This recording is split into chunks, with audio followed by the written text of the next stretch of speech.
Capacitance एक super important topic है MST CET के लिए और उसका सबसे इंपॉर्टेंट पार्ट होता है डाइइलेक्ट्रिक वाला। बहुत बार उसके ऊपर क्वेश्चन सीईटी में आए हैं, तो चलिए शॉर्ट में जल्दी से रिवाइज कर लेते हैं डाइइलेक्ट्रिक के वेरिएशंस के साथ कैसे क्वेश्चन बन सकते हैं। तो कैपेसिटर के अंदर अगर कुछ भी डाइइलेक्ट्रिक मत डालो तो पैरेलल प्लेट कैपेसिटर का फॉर्मूला होता है epsilon not a by D, ठीक है। लेकिन अगर आप उसमें डाइइलेक्ट्रिक डाल दोगे यहां पे तो उस फॉर्मूला में हल्का सा चेंज होगा। यहां पे जो डाइइलेक्ट्रिक होगा उसका डाइइलेक्ट्रिक कांस्टेंट मल्टीप्लाई करना पड़ेगा नेट कैपेसिटेंस में।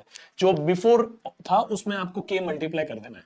अब अगर आप बीच में एक टी थिकनेस वाला स्लैब डालोगे डाइइलेक्ट्रिक का तो आपका नेट कैपेसिटेंस हो जाएगा epsilon not a upon T by के।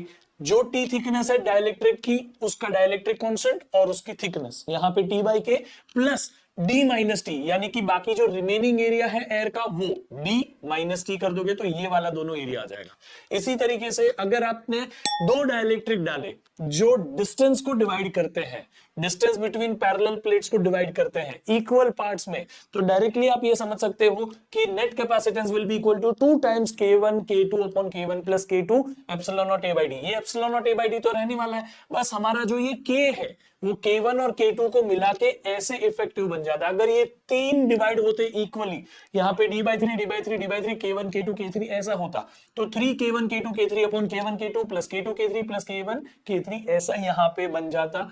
ये कुछ नहीं हुआ है, कैपेसिटर्स इन सीरीज मान के हमने सॉल्व करके लाया है, ठीक है। इसी तरह से अगर आपने डाइइलेक्ट्रिक को ऐसे डाला जो एरिया ऑफ द प्लेट को डिवाइड करे, एरिया ऑफ द प्लेट को डिवाइड करने के बाद में आपका डाइइलेक्ट्रिक कांस्टेंट जो है वो सिंपली ऐड हो जाता है, k1 और k2 ऐड हो गए। अगर तीन आप यहाँ पे डाइइलेक्ट्रिक्स डालते जो इक्वल एरिया में डिवाइड होते a by three k1 k2 k3, तो आंसर आता k1 plus k2 plus k3 epsilon not a by D.